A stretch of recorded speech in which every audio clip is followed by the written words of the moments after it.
కొందరికి తరచూ కనుబొమ్మల దగ్గర నొప్పి వస్తుంటుంది. కాని ఎందుకు ఇలా జరుగుతుందో కారణం అంతు చిక్కదు. దీన్ని తేలికగా తీసుకుంటారు. స్ట్రెస్ వల్ల మాత్రమే ఇలా జరుగుతుందని కొందరు అనుకుంటారు. కాని కొన్ని ఆరోగ్య సమస్యలకు ఇది సంకేతంగా ఉండే అవకాశాలున్నాయి. కనుబొమ్మల వద్ద నొప్పి వచ్చేందుకు కారణాలేవి, ఎలాంటి జాగ్రత్తలు తీసుకోవాలో చూద్దాం. తలనొప్పి రావడానికి migraine, tension headache, cluster headache వంటి సమస్యలు కారణం కావచ్చు.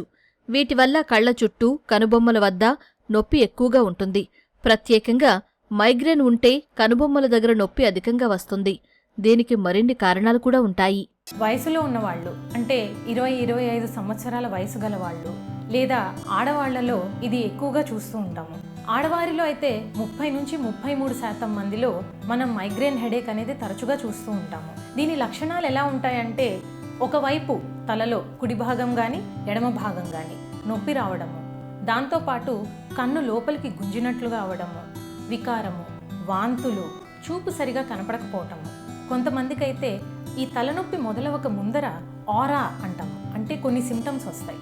ఎలా అంటే, ఒకవైపు ఏదన్నా కలర్గా కొన్ని చక్రాల్లాగా కనపడటము, లేదంటే గనక మాట సరిగా రాకపోవటము, ఒక కాలు చెయ్యి తిమ్మిరెక్కినట్లుగా లాగినట్లుగా ఉండటము. వీటిల్ని మైగ్రేన్ విత్ ఆరా అంటాము. ఇలాంటి సిమ్టమ్స్ ఉన్నప్పుడు చాలా జాగ్రత్తగా కాంప్లికేటెడ్ మైగ్రేన్ కింద దాన్ని మనం పరిగణించి సరైన మందులు వాడటం అనేది చాలా అవసరం. సైనసైటిస్ వల్ల కూడా కనుబొమ్మల దగ్గర నొప్పి వస్తుంది. ముక్కులో ఇన్ఫెక్షన్ లేదా అలర్జీ వల్ల కళ్ల చుట్టూ ఒత్తిడి పెరిగి కూడా అలా జరుగుతూ ఉంటుంది. కళ్లల్లో ఒత్తిడి పెరగడం, టెంపరల్ ఆర్థరైటిస్ సమస్యలు ఉన్నా కనుబొమ్మల వద్ద నొప్పి ఉండొచ్చు.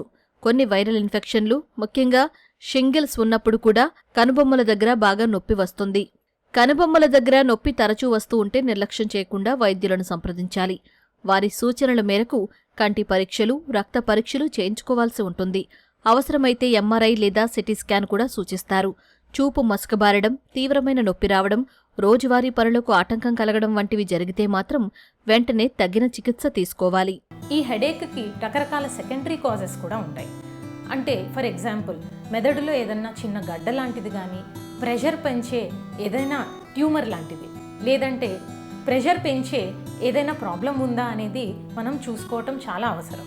దానికి సిటీ స్కాన్ కానీ ఎంఆర్ఐ స్కాన్ కానీ చేసి ఆ పరీక్షల్ని బట్టి ట్రీట్మెంట్ ఇవ్వడం అనేది జరుగుతుంది.